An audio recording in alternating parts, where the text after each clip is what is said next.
일어났는데 공고 보기 싫어요. 지금 씻고 화장실 청소하고 마라엽떡 시켜서 기다리고 있어요. 기다리는 동안에 공고를 좀 보려고요. 최근 본 공고 95개밖에 안 되네. 이상하다. 아무튼 공고 보겠습니다. 하기 싫어요. 자꾸 떨어지니까 하기 싫어요. 짜증나. 왜 나 안 뽑아주지? 한 바퀴 다 보고 한 바퀴 또 보고 또 보고 또 보고 한 것 같은데 어떻게 봐야 될지도 잘 모르겠고 공고를 이제 가고 싶은 회사가 이제 없다.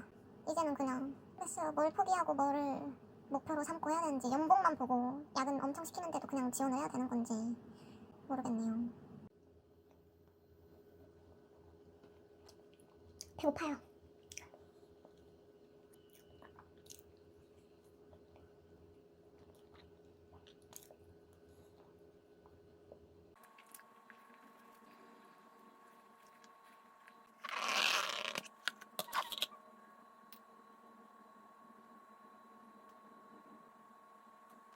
알아야겠다.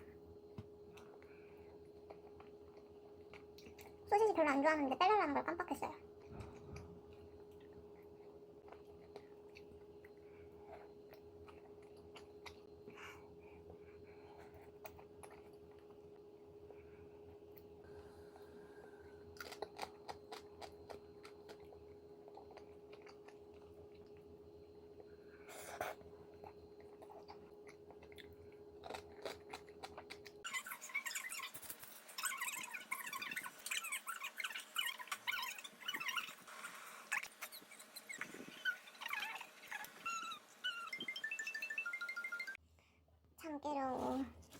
잠 깨려고요. 자다 일어났어요. 밥 먹고. 와, 더위 먹었나? 벌써.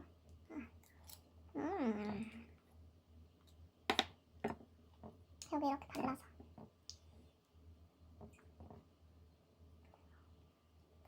맛있다. 살찔 것 같아요. 먹고 자고만 하네.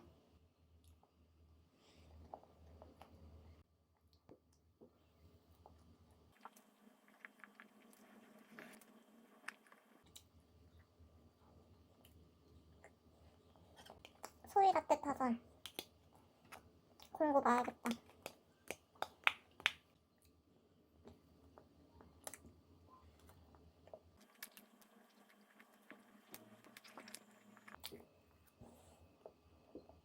잘 준비를 다 했는데요.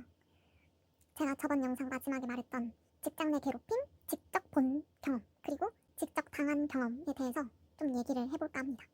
먼저 지금 회사에서 겪었던 일들에 대해서 말을 해보려고 하는데요. 지금까지 이 회사에서 직장 내 괴롭힘을 당한 사람들이 같이 있었던 첫 번째, 두 번째, 세 번째 대리님과 저와 네 번째 대리님이 있어요. 이분들에 대해서 한번 하나씩 풀어볼게요. 첫 번째 대리님은 제가 입사하기 딱 직전까지 이 회사에서 1년 6개월 정도 근무를 한 걸로 알아요. 근데 1년 정도 다녔을 때 면접 때와 달리 다른 업무를 시켜서 이거에 대한 불만을 가지고 있었다고 해요. 그래서 이 부분을 해결이 안 된다면 퇴사하는 게 낫다고 생각을 해서 회사에 말했더니 그러면은 지금 저희 팀에 투입을 시켜주겠다. 우리가 새로운 사업을 할 건데 거기에 너가 들어가면 될 것 같다라고 했대요. 그래서 들어갔는데 우리 으쌰으쌰 한번 잘해보자. 바쁘고 야근도 하는데도 되게 분위기가 좋았고 그래서 다른 업무를 또 시키지만 괜찮겠다라고 생각을 했는데 이게 완전히 본인이 하던 일이 아닌 다른 업무를 하다 보니까 실수가 당장 발생하는 게 아니라 나중에 발생하잖아요. 나중에 발생하는 실수들 때문에 이제 첫째 대리한테 리더가 뭐라고 하기 시작한 거예요. 이걸 똑바로 안 했냐 뭐 이런 식으로. 그래서 첫째 대리는 내가 6년 경력이 있지만 나는 이 업무를 처음 해본다.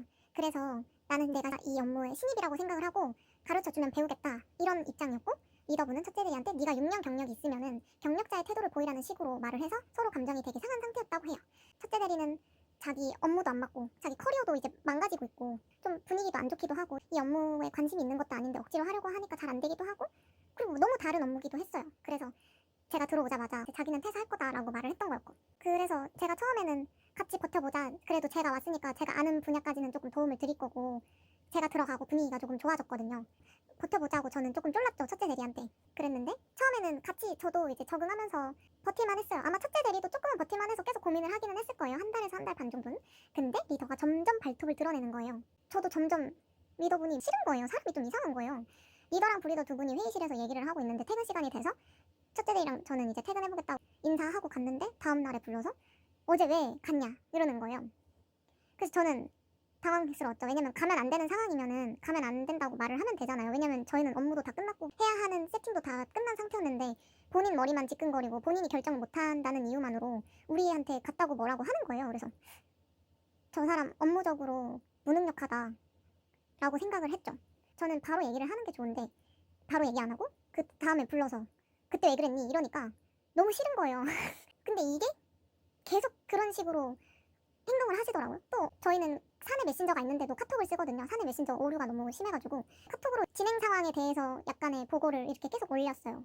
브리더랑 첫째들이랑 저 3명 다 지금 이거 진행하고 있습니다. 지금 이거 이렇게 하고 있습니다. 이런 것도 올리고 뭐 결정해야 하는 거 있으면은 멘션으로 해서 올리고 막 그랬는데 리더가 좀 바쁜 일이 있었나 봐요. 그러니까 카톡이 3명이 올리니까 조금 내용이 많은데 이거 이렇게 진행되고 있구나 하고서 보면 되는 거를 또 불러가지고 이거를 이렇게 카톡을 많이 보내면 내가 어떡하냐 이러는 거예요. 그래서 저희는 다 황당했죠. 슬슬 미친 사람인 것 같다라고 생각을 했어요. 카톡을 이렇게 많이 보내면 어떡하냐. 지금 결정 안 된 거 있어 없어 이러는데 없었거든요. 그래서 없습니다. 그러니까 그럼 됐어 이러면서 화를 내는데 진짜 미친 사람인 줄 알았어요. 첫째 대리는 너무 눈치 주고 너무 주눅들게 하고 내가 이 업무를 몰라서 못하는 건데 내가 무식하고 무지하고 무능력해서 못하는 사람으로 취급을 하는 게 너무 싫어가지고 못 버티겠다고 하고 나갔습니다. 그러고 둘째 대리가 들어왔어요. 둘째 대리는 처음부터 왜 저 사람을 뽑지 이 회사와 맞지 않는데? 라고 생각을 했거든요. 저는 이 회사가 굉장히 보수적이에요. 옷도 청바지도 입으면 안 되고 출근 전에도 일찍 와야 되고 저는 칼퇴를 하지만 사실 모든 직원들이 전부 눈치 보느라고 칼퇴를 못하는 그런 되게 보수적인 회사거든요. 점심시간에도 다들 15분 전에 이미 앉아있고 굉장히 보수적인 회사인데 둘째 대리님은 면접날에서부터 파자마를 입고 왔어요. 거의 샌들 같은 거를 신고. 그래서 되게 희한한 분이 독특한 분이 왔네 라고 생각을 했는데 그분을 뽑는다는 거예요. 근데 그분이 최근에 교통사고를 당해서 병원에서 바로 왔대요. 병원에 입원해 있는 중에. 그래서 옷차림이 그랬다라고 면접에서 말을 했다는 거예요. 그 당시에 첫째 대리가 있었거든요. 옷차림 가지고 엄청 엄격하게 구는 회사에서 그분이 뭔가 깁스를 하거나 쩔뚝거린다거나 그런 거는 없었거든요. 외관상으로 어떤 자기가 다쳤다는 그런 표시가 하나도 없었거든요. 잘 걸어오셨고. 그러면은 옷은 갈아입을 수 있었을 거라고 생각하거든요. 이분의 준비성과 태도는 이 회사와 맞지 않는 거거든요. 어쩔 수 없이. 이 회사는 그렇게 포용력 있는 회사가 아니니까. 근데 그런 분을 뽑겠다는 거 해서 조금 이상하다. 왜 그러지라고 생각을 했는데 역시나 첫째 날에 그분이 1분 지각을 했어요. 근데 저는 면접 때도 그분이 바로 직전에 왔거든요. 아파서 저분이 저런 거다라는 거를 이해하시는 분들이라면은 출근 날에도 이해를 했어야 한다고 생각을 해요. 근데 이해를 못 하시더라고요. 이상하게 출근을 하니까. 나는 면접 때 이해를 했는데 왜 출근하니까 이해를 못 하는 건지 이해가 안 가네. 아무튼 바로 싫어하더라고요. 그분이 독특한 분이다라고 생각은 했어요. 뭔가 이 회사의 분위기와는 맞지 않는다. 조금 더 자유로운 분위기의 회사와 어울린다. 다들 막 점심시간 15분 전에 앉아있고 하는데 그분은 이제 점심 먹고 들어왔다가 다시 나가서 조금 더 자기 시간을 보내고 들어오시고 조금 뭐 한 2, 3분 정도 늦게 그렇게 들어오시고 근데 이것도 마음에 안 드신 거예요. 더군다나 이직한 지 얼마 안 됐으니까 당연히 약간의 실수가 발생을 할 수 있잖아요. 회사마다 프로세스가 너무 다르니까.